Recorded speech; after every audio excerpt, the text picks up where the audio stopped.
And what I want you to do more than anything is really build a great foundation of data science in the early part of the fall, and really understand your core classes and really feel as if you can speak confidently about data science and about the knowledge that you're gaining at that point in time.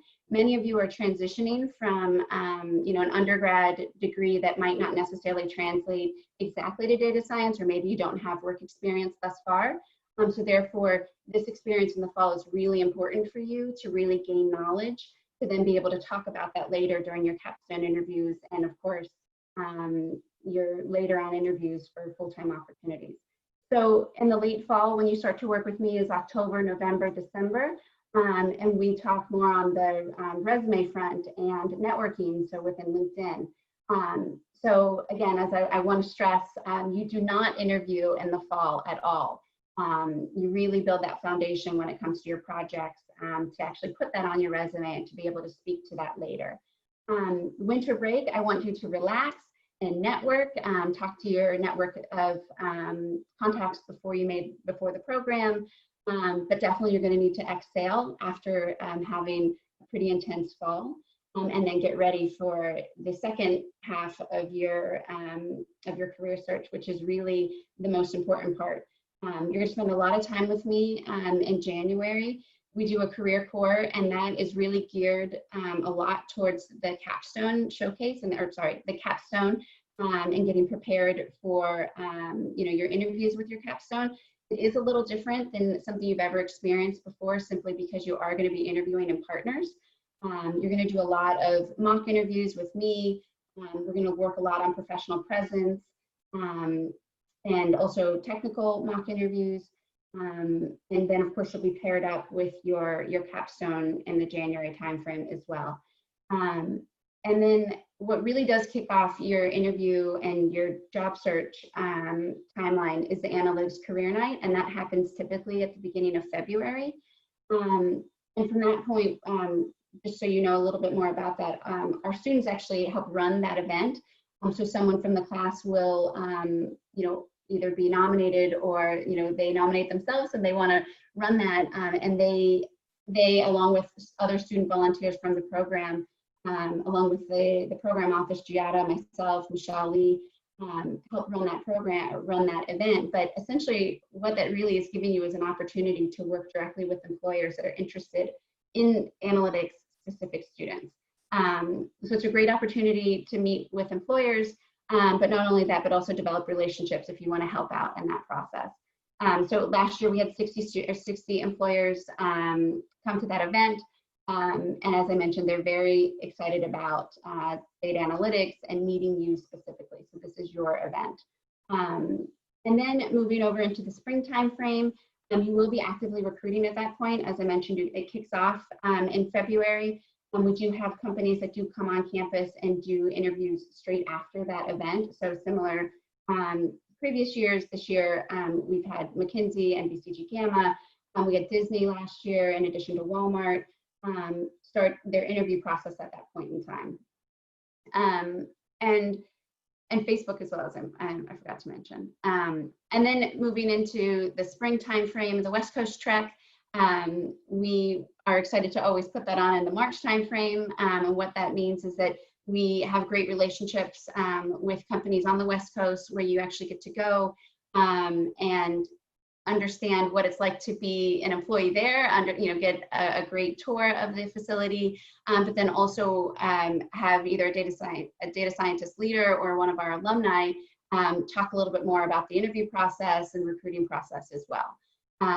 Unfortunately, this year we didn't get to have that, but we did have an amazing virtual West Coast Trek that Giada ran, and it was just absolutely, to me, I feel like they got a wealth of information, a wealth of knowledge, and a huge enriching experience that they probably wouldn't have gotten had we been on site, simply because they got to spend an hour with our alum or with a data scientist leader, and really understanding more about the interview process and about day-to-day work experience there as well. And then in the spring, you'll also be doing your capstone. So you'll spend 10 to 15 hours a week working on your capstone, working closely with the employer, of course, in addition to you're a professor and a PhD student, so it's very engaging and very much building that skill set for you as you're starting to think about when you're or where you're going to interview or what types of industries you might be interested in as well. And then of course in the summer you will be also doing your capstone. You have a 10-week commitment where you'll be working 40 hours a week at a capstone, so you'll get that sense of a day-to-day experience and what that is like. But in addition to that, you'll be actively interviewing as well. And you have access to me the entire year with one-on-one appointments as well, and I'm available through the summer.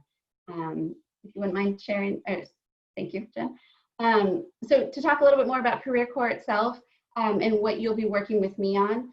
As I mentioned, in the fall, we'll be working with resumes, cover letters will happen more in the springtime. Really leveraging LinkedIn. We found, especially this year, that LinkedIn has been a wonderful source to connect with alumni, but also other Sloanies as well. And really leveraging that your profile and of course that entire site. Also career research resources that we have at the CDO, in addition to networking strategies on how to go about that and what to do and who you want to target. Creating a job search strategy around your interest and your unique interest as well. Really working on communication and presentation skills. That is the #1 skill set that employers want at this point in time, especially from data scientists. You need to be able to walk the walk and talk the talk.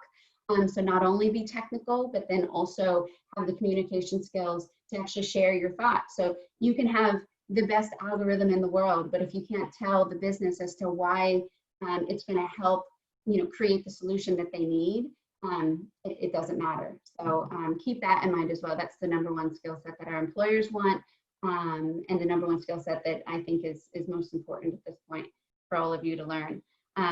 And then effective interview skills, so making sure that you feel confident in informational interviewing and understanding the interview process. I spent many years as a recruiter, so I get to now help you understand what the process looks like on the other side, and help guide you through that process.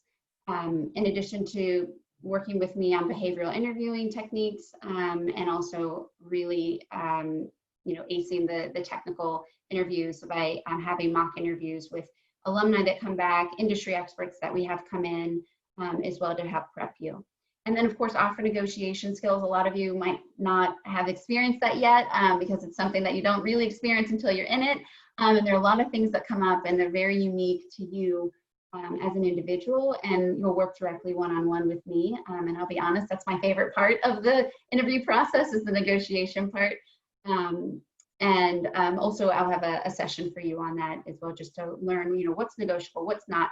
Some of you are international and this is all new to you and understanding what that looks like. And then as I mentioned, having individual advising appointments throughout the year with me to go through all of these little nuances and interests that you have as well. Thank you. Jen, next slide, please. I also like to say #CareerEverywhere. So you are part of a larger MIT ecosystem, but then you also are part of this Sloan ecosystem, and then even smaller into your own MBAn program ecosystem. So, and you have a wealth of resources at your fingertips when you join the MBAn program. So one, working with me through the Career Development Office, which we like to call the CDO. There are a ton of acronyms at MIT. And so this is one of them, so you'll get familiar with that. But the CDO working closely with me through Career Corps, we do a lot of small workshops and a lot of group sessions, a lot of one-on-one sessions with me, but then also creating a culture of giving back to your broader MBAN community. So a lot of constructive feedback and really how to give that and how to receive that.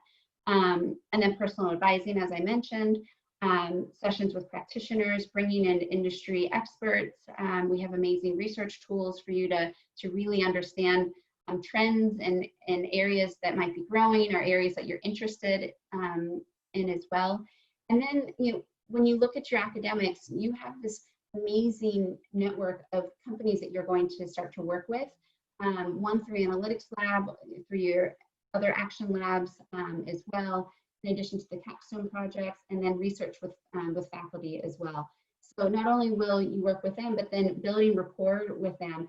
So you might not necessarily have an interest in the capstone or maybe the project itself, but you're interested in the general industry. And I've found that this year, especially, our capstone companies have come back time and time again and interviewed our students. They interviewed in January and just reached directly out to them when they had a need, and they wanted to talk to them more about that opportunity. So it definitely comes back. So building, great rapport with them early on. And then in the broader community as well. So, as I mentioned, you have this ecosystem at Sloan. So, working with your fellow students. So you will get to interact with them with some of your classes and projects as well. So building a network with them. A lot of these students are coming in with a lot more years of work experience than you, so you can learn a lot from them as well. And some of them are interested in starting businesses, of course. And this is also a great opportunity if some of you are interested in startups to build rapport with them.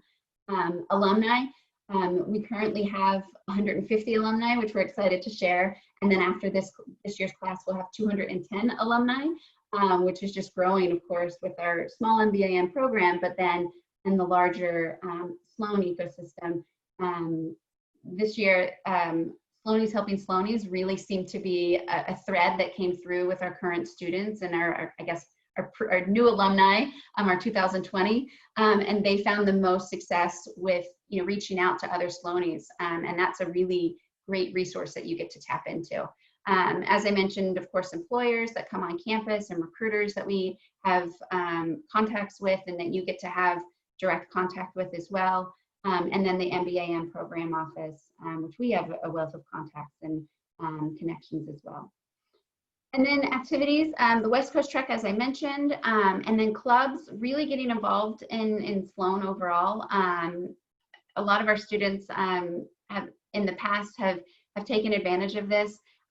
If you're interested, there's wealth of clubs that you can get involved in, but also not only professionally, but personally as well. We had one of our students a couple years ago was in the rock band called the Rolling Sloans, because he was really interested in music, and but he also then got to meet other people within that and other Sloanies within that. And then of course conferences as well. There's an awesome sports analytics conference that a lot of our students want to get involved in, and are really excited about that opportunity. So you have the ability to volunteer and get some leadership experience, but in addition to that, really networking with other Sloanies, but then also broader employers in that way as well. Next slide, please. All right, so I wanted to share, you have a wealth of a wide spectrum of possibilities of where our students have landed, but then also contacts for all of you to reach out to. This is a wonderful slide. I'm very proud of this slide. This is where our students are currently. As you can see, I want you to take it all in. Obviously, wonderful companies, but then that also means that they're great contacts for all of you as well. And if you are interested, which I assume you all will be, we do have the employment documentations that I'm sure you're all interested, learning more about the compensation and companies that they're interested, that our students are currently at, or sorry, our alumni are at as well. So definitely go to the website, to the admissions website, to take a look at all of those employment documents as well. All right. So I will turn this over to all of you. I'm sure you have a ton of questions as well, and I'm happy to answer anything. Thanks, Tracy. That was great. So certainly lots of support and guidance given to our students in the business analytics program when it comes to their job search. I invite everybody to type in questions. We'll try to answer some of them behind the scenes, and then I'll ask Tracy. I'll kind of moderate some questions. So Tracy, the first one, what kind of support is being provided to help international students network in virtual career fairs? Yeah, so from a virtual career standpoint, that is something new to us this year, of course. So we're working through that on our end, prepping you and making sure that you all feel comfortable in the actual technology itself. But I wouldn't say it's different from an international to a domestic student. They're all very much the same. We prep very much the same when it comes to communication skills, being able to tell your story, introduce yourself, and really, being able to navigate the process itself. but then also have meaningful conversations and have meaningful questions to ask the employers when you are in that session as well. Perfect. Okay, another question. How does the program work for applicants who have work experience, such as 4 to 5 years of work experience versus people who come in without any? Yes, I've gotten that question many times in the past. We do have students that have work experience that have up to 4 or 5, I think even 6 years at one point we've had a student. And a lot of times those students are going to come in and they feel a bit of fish out of the water in some way because they're just coming back to school and to a grad program where some of the other colleagues are coming straight in from undergrad and they're kind of used to that rhythm and that cadence of studying. But from an employment standpoint, you're all very much very attractive to the employers. It might be a little different simply in the job search because you're going to be interested in having a more senior role. You're going to want your work experience to be transferable. And so that's something that I'll work with you individually on really understanding what are the skills that you have from your previous work and how is that going to transfer into a role that is more of what you're looking for. And sometimes, more often, it's that you're interested in changing your career and changing your industry and leveraging those skill sets. The difference is that someone with work experience, as I mentioned, might want something with more like a more senior role. So therefore, those senior roles are going to fall a little later in the job search process. So a little later on the timeline. So you'll start to look more on the summer, maybe networking throughout the year, but then those more senior roles are going to fall more on a just-in-time recruiting process. So typically that's going to be like, they might be open in September, therefore you won't start looking until the June-July timeframe because a typical job search is between 6 to 8 weeks.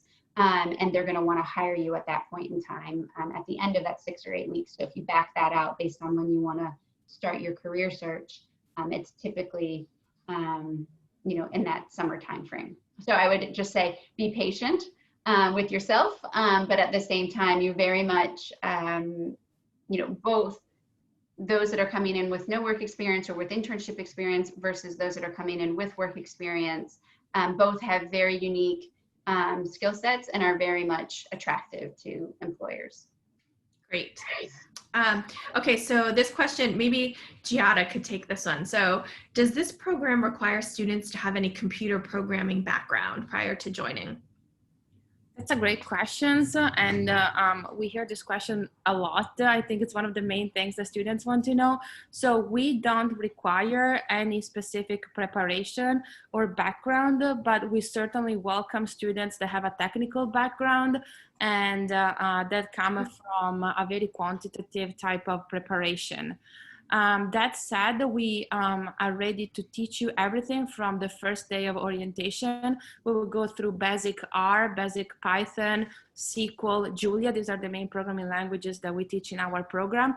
So we are ready to welcome students that are more prepared, but also students that see these languages for the first time and they need a boost. Great.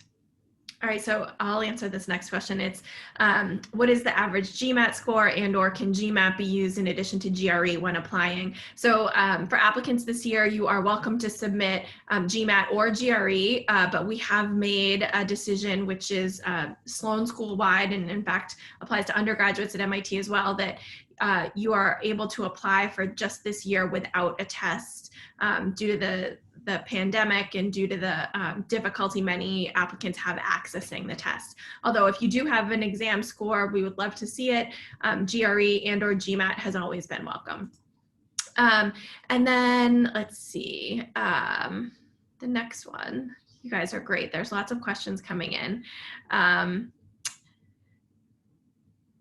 So with fall 2020 deferred students, will that reduce the number of seats offered for fall 2021? So in fact, we do plan to seat, the same number of students for next year. We actually don't have that many applicants who deferred from last year. So I don't see it being a significant change for us. Last year, business analytics students, who we admitted were actually quite committed to joining the program regardless of, the COVID-19 situation. So the majority of people we admitted who accepted the offer did join us this fall. So deferrals, reducing the number, that won't be an issue this year. And so let's see, a lot of these are admissions questions. How relevant is the program for an individual coming with a commerce or a business undergraduate degree versus somebody with a STEM background?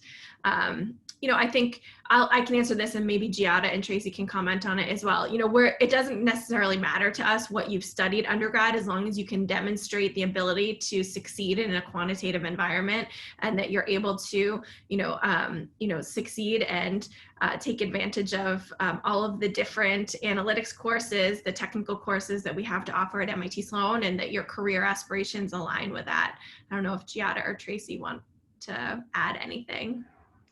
I'll add, I find that the students that have an understanding from a business perspective, they're able to communicate the data and understand it from that perspective. But then, of course, being able to have an interest and an interest in the technical side of it, and being able to do the work as well.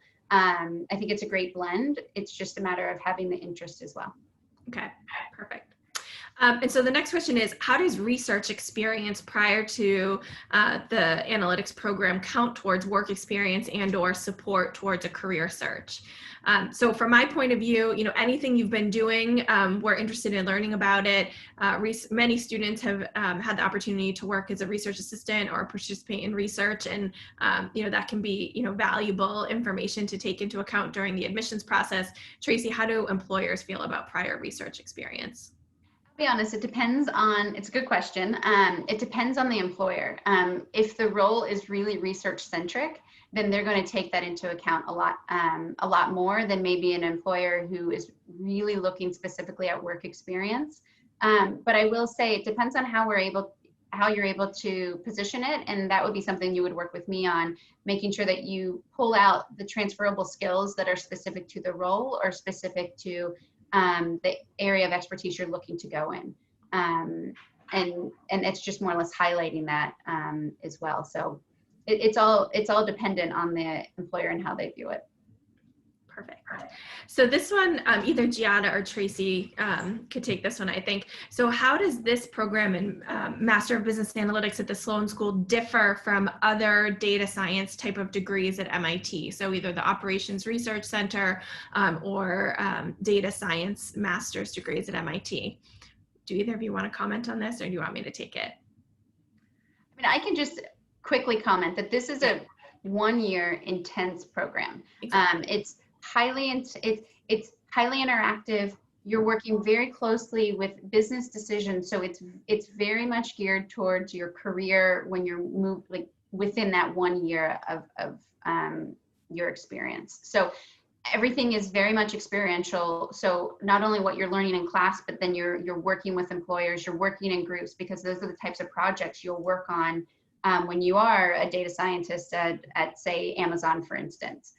So it's all very hands-on and applicable. Perfect. I agree. I just want to add that what makes us unique is our Capstone project, which is our 7 months internship that comes within the program, within the 1 year. So you don't have to look for any internship during the summer. We will give to you the possibility to choose among so many great partners to put in practice what you have learned during the fall semester. So all the technical parts and the technical notions will be applied in the spring and in the summer during the capstone. So these programs really gives you all the tools to be ready and at the end of the program have a job, go outside in the real world and be able to put in practice everything that you have learned. Perfect. All right, this one's for you, Tracy. So can you comment on how this program may prepare a candidate to enter into the consulting industry? Yes. Well, first off, as we just talked a little bit about working with different types of companies at different projects. So like your A-Lab project, your Capstone project. So you're coming in and you're learning a lot about what maybe a specific project need that they have. Then you're working on that project, and then you're going to present that back to the employer. or to the company. And that's very similar to the skill set that you have as a consultant as well. We do also have, great relationships with BCG Gamma, with McKinsey Analytics and McKinsey Quantum Black. They come to our analytics career night. They interview our students. They also prep them as well. So we've built a great rapport with them over the course of years based on our timeline. In addition to smaller companies like End-to-End Analytics, which are very interested in our students because they are a boutique analytics consulting firm. So I think it's it's definitely, if you're interested in that area, I think this program really sets you up to be successful. Perfect. So the next one, are there opportunities for students to network with their Capstone project partner company? So I think you touched on this before, but maybe you could talk a little bit more about it. Yeah, sure. So during the January timeframe, as I mentioned, you're going to spend a lot of time with me, but not only are you going to do that, we'll prep you for networking with the Capstone companies as well. So we do have a networking night with the Capstone companies specifically. And I will say that our Capstones this year have been really interested in our students, especially students that they didn't even have as Capstone, project or have as Capstone partners for their project this year, because they met great students during that process. So you will have, there is a networking session, but then you also have the opportunity to interview with all of those companies as well. And then you'll get to build that rapport then. All right. Now this question is, what kind of opportunities are available to develop or take part in entrepreneurial activities outside of, the career search or the curriculum itself? So there is an Entrepreneurship Club that I would highly suggest that you get involved in if you're interested in that. In addition to networking with the broader Sloan community that have more years of work experience, like the EL MBAs, because those are the people that are interested in maybe starting something later on or at that point, or after they finish their degree. But in addition to that, there's also the Martin Trust Center that you can, be a part of, which is an entrepreneurship specific area as well. All right, great.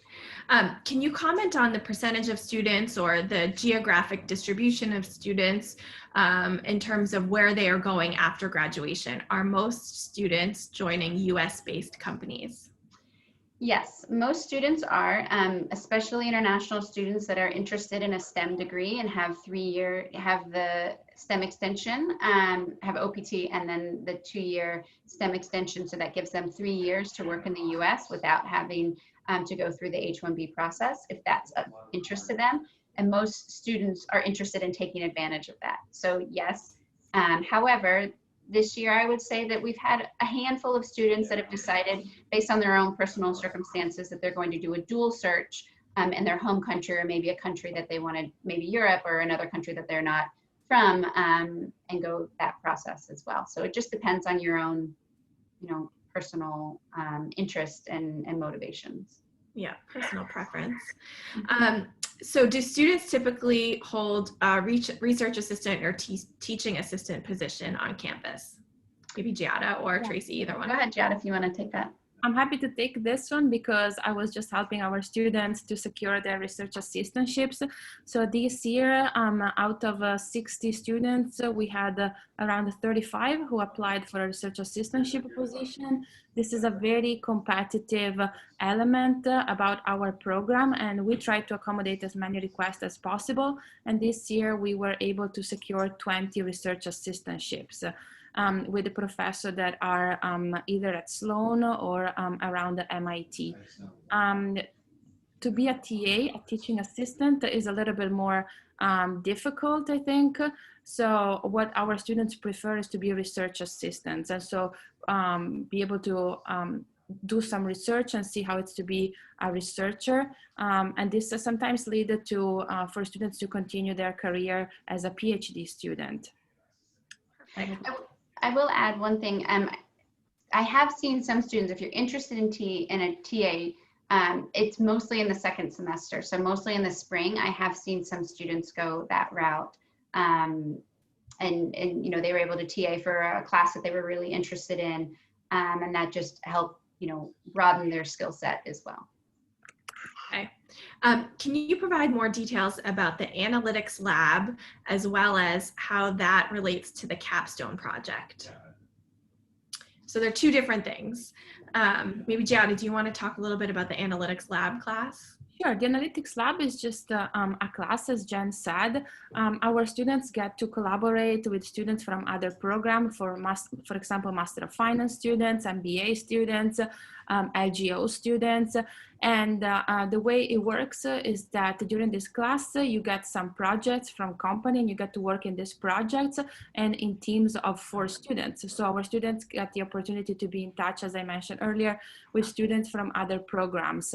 It's a little bit different from the Capstone because this is a class that is during the first semester, first of all, and it will end up with a presentation at the end of the semester of the work that you have done with your team of students. The Capstone project, it's not a class, it's an internship, it's a different model, and it's 7 months long. And it also doesn't include any students from any other program. It's just another student, another partner from our program. So you will be paired with another MBAn student, and this experience will be just with this student. So this is the main difference.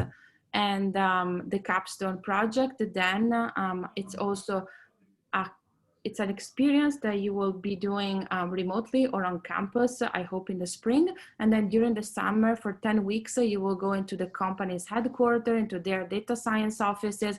So you will be working with a real data scientist in an office setting. So this is the I think it makes a difference from the analytics lab, which is more like a classroom experience. Perfect. Are MBAn students able to cross-register across MIT and or join courses at Harvard? Yes. Right, the answer is yes. The answer is yes. Since I am unmuted. Yes, our students are welcome to take classes at Harvard or in the rest of the institute at MIT. There are so many possibilities in all the departments, and this will happen in a form of electives. So our students in the fall semester can choose to attend one elective. During the fall semester is very intense because you will be very busy with the core classes. So you can only take one elective, and you can choose, of course, to attend it at Harvard or in the math department, in the computer science department, wherever you think you find an elective that suits your interest. And in the spring semester, it becomes a little bit more exciting because you can really tailor your experience at MIT by choosing up to 48 units of electives. So you can really tailor again what you want to do according to your interest and choose the electives that best suit your interest. And again, the possibilities are infinite. Of course, we will not approve if you want to take an elective in, I don't know, philosophy and religion, because it's not data science oriented. You have to show us that it aligns with the program requirements, and it's an analytics. It involves some sort of analytics. Perfect. What are some examples of capstone projects that turned into full-time employment? Okay, so I don't know if this specific project itself has turned into full-time employment, and I don't want to speak to that, but I can talk to you about the experience of the students turning into full-time. So I do have one student that's currently at Walmart. She worked on a project. She worked on her capstone project at Walmart. She did such a great job that they extended her an offer right at the end of the program, or the end, just I guess end of August.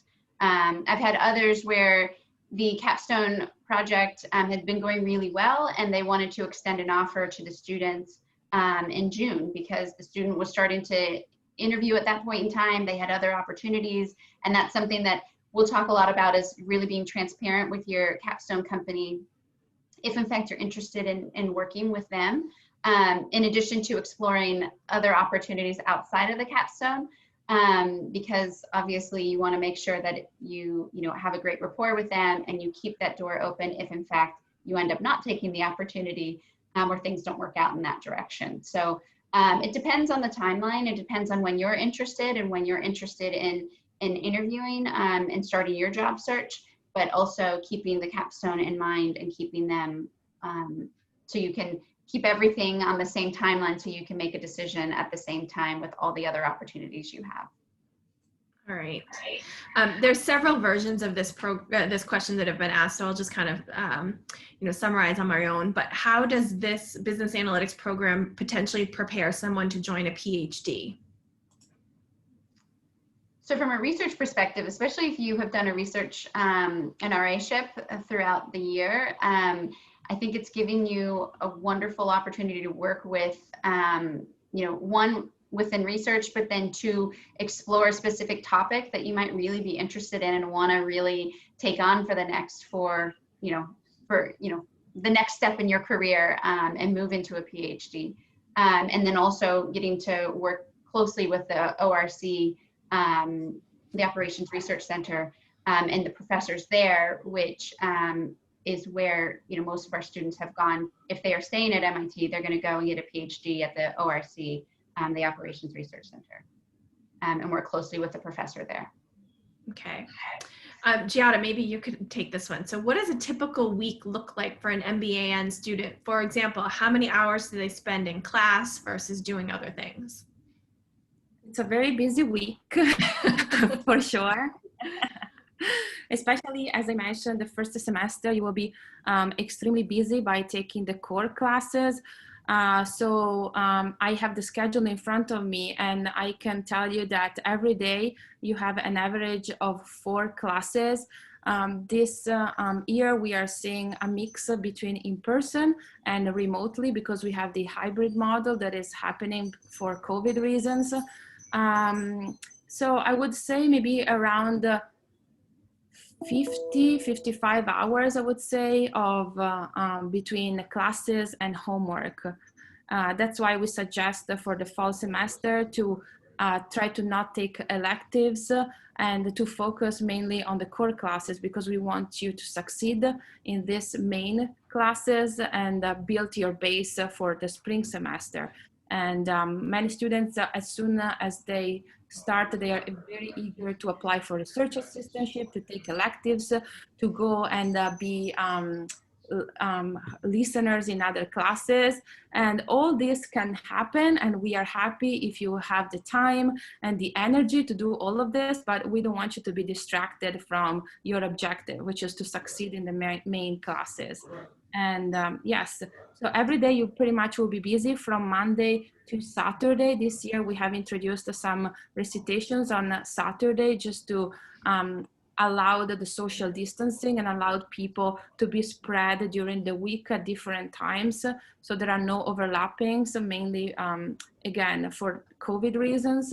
And yes, do you want to add anything, Jen or Tracy? I think that sounds good. Busy week, but the fall is a different kind of busy than the spring. So, understand that things evolve, and as recruiting becomes more important to making plans for the future, things can kind of shift a bit. So a couple different versions of this question. I'll just summarize this one as well. So essentially, how does this program prepare someone for a role in product development and product management? So Sure. 2 different things there, but product development versus product management. Okay. Well, first and foremost, the role of maybe a product analyst or a product manager might differ based on years of experience and what your previous work experience might be. So I would suggest to get really involved in the product management club, because most of the students that are interested in product management are actually interested in more of a blended role. Really utilizing this, the year of technical experience that you're going to get, but they want to eventually go into product management and maybe be on that side, but maybe start out as a blended technical side of it, and then also the product side. So students that don't have work experience will typically go into the product analyst side, and then those that have work experience might go into product management, but it would be more of a blended role. So really working closely with the product management club because they have a wealth of information and knowledge and connections, but then at the same time also being very selective at the companies and looking at the job descriptions, because that every company looks at something a little differently. Every company might have a title that's different. They might say it's a product analyst role, but in all reality, it's much more technical, or vice versa. So from a prep standpoint, working with them, but then also working with me to really understand who to connect with, who to talk to, who to refer you in to certain opportunities and certain companies, to set you up to be successful. And then also being very patient, because those roles are typically later in the process. I've seen historically students that really want to move forward in their job search in this early spring, and in all reality, those roles are coming up more in the later, mid to late summer. Okay. How are business analytics alumni involved in supporting career search? A lot. So early on in orientation, because we now have a wealth of alumni in many different areas, we're utilizing them. They're giving back their time with us, and we did 4 alumni panels this year, which was great to really give our current students an idea of what it's like to work in consulting, what it's like to work in tech, what it's like to work in as in a startup, and also in finance, because those seem to be the 4 really big buckets that our alumni go into, but then also what our students are interested as well. So there's that, and then also during mock interviews, they come back and give technical mock interviews, which is great because a lot of them just went through it. And then also they are either at capstones, so they actually they come back and present during capstones, they do interviewing during capstones, and then also they are great references and referrals from interests that you might be interested in, whether it be industries or just having a connection with them. So we have an awesome networking group within LinkedIn that's you have to be an MBAn student or an alumni to be a part of. So all of our students join that group, and alumni join that group. So it's a really easy way to connect with our alumni as well. Great. So there are a lot of questions here about the Capstone projects, and I just want to comment that coming up in a couple of weeks, we have a whole event dedicated to Capstone projects, and you'll get a chance to learn about all the details of how this works. But this one kind of quick question is, are the Capstone companies the same every year? And if not, how does it change? So I'm happy to comment if Giada doesn't want to, but yeah, go for it, Giada. Yeah. I mean, I can say that our partners, the Capstone partners, are very loyal to our program. They know how much our students can give them in terms of commitment and in terms of knowledge. So they ask us to be partners again for the following year. So we have, for example, BMW, we have Group M, which is a subsidiary of WPP in Denmark. We have Swiss Re, so all these different industries and these different partners that have been with us for the past 3 years, and I think they want to stay with us and they want to work with us. This doesn't mean that we have new Capstone partners and projects every year. We try to understand and listen what the students want, what their interests are, because our program is for you. It's tailored to help you to succeed. So if, for example, a student say, I want to work for this German company or for this type of industry that are not already in that are not already connected with us, we are happy to reach out to these companies and offer them to work with us. And so I would say it's a continuous evolving type of engagement mechanism. We welcome all the partners and we keep the relationship stable with them, but at the same time, we are looking for new opportunities for you, and we listen to what you want to do, where you want to work, and what you're interested in. So there is plenty of possibilities in the future. Great. How is the MBAn program different from the business analytics certificate offered in the MBA? Oh, well, that's very different. I mean, do you want to take that, Giada, or do you want me to? Oh, you can take it, sure. So the business analytics, well, the MBAn, the Master of Business Analytics, is a one-year program, as we talked about. It's a 12-month program. It's very intense. It's very technical in knowledge. And you're going to get a wealth of knowledge where you come out as a data scientist, much more than as the MBA with a certificate in data science or data analytics, or business analytics, I apologize.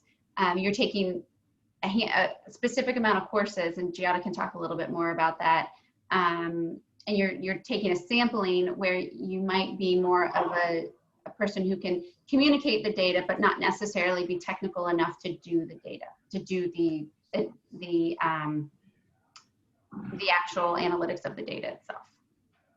Yes, I mean, I agree with Tracy. The certificate is something that is open to the entire graduate population at MIT. So you can come from computer science, from math.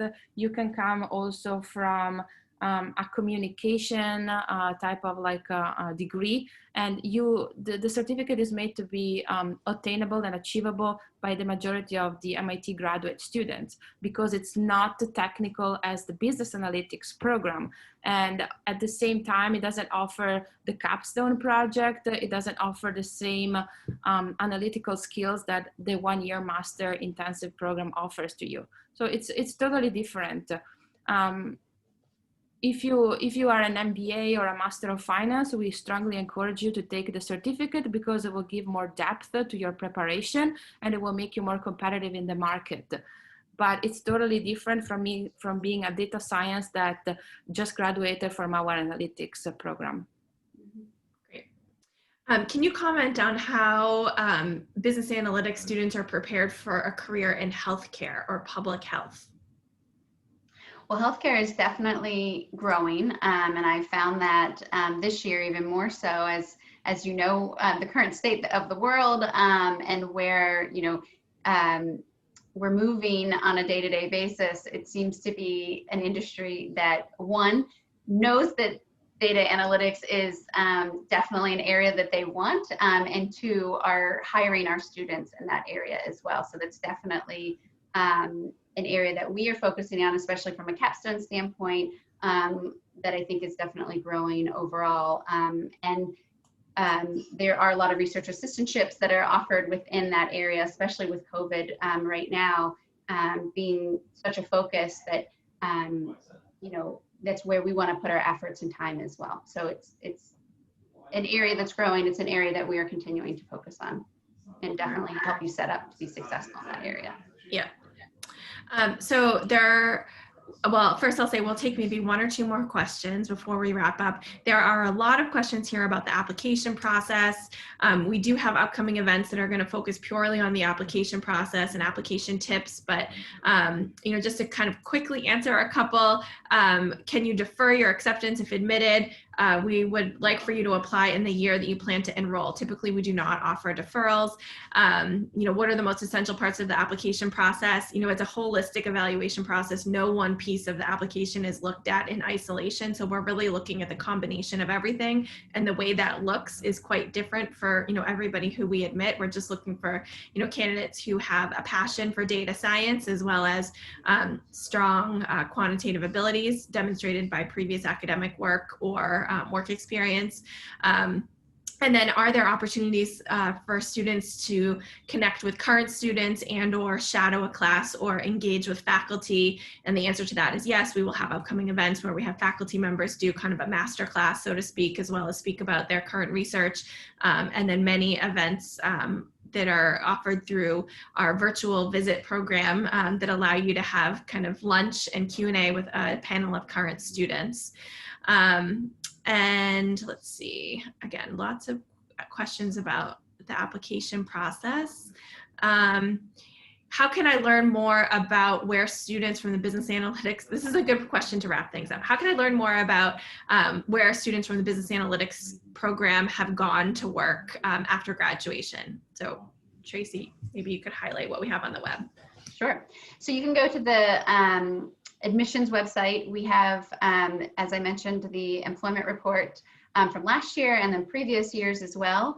And that's going to highlight companies that our students are currently working at, or where they took their first opportunity and maybe they've moved on from there. You can also do a quick search via LinkedIn, which if you haven't done that yet, that might be interesting to see as well, to see where students are. But I definitely would encourage you to take a look at the employment reports and see. We have a list typically of the capstone companies in addition to the positions that our students have, titles that they have gone into or they've been hired into, and then also companies as well, and employers, in addition to compensation and those types of things that I'm sure all of you are interested in as well. So perfect. check All right. So just to wrap things up, I know a bunch of you have asked, is this session going to be recorded and posted online? Yes, of course it will. Just give us a day or two to get it up. And then continue to check our website. We have so many events coming up. They're usually around every 2 weeks or so. We'll have opportunities for you to connect with current students, with other members of the admissions committee, to meet Michelle Lee, who's the program director, as well as faculty who are teaching in the core and also teaching elective courses. So continue to stay engaged with us. The application deadline to join us in next fall isn't until January 7th. So you have lots of time to be best prepared for that. But should you have any questions that kind of went unanswered today, you can certainly email us and we'll get back to you as soon as we can. So, please join me in thanking Giada and Tracy for hosting this event and answering all of your questions, and certainly thanking Lindsay and Tommaso behind the scenes who helped answer all of the Q&A through typing. We look forward to getting to know you all better throughout the application process. Thanks again. Bye-bye. Thank you. Thank you.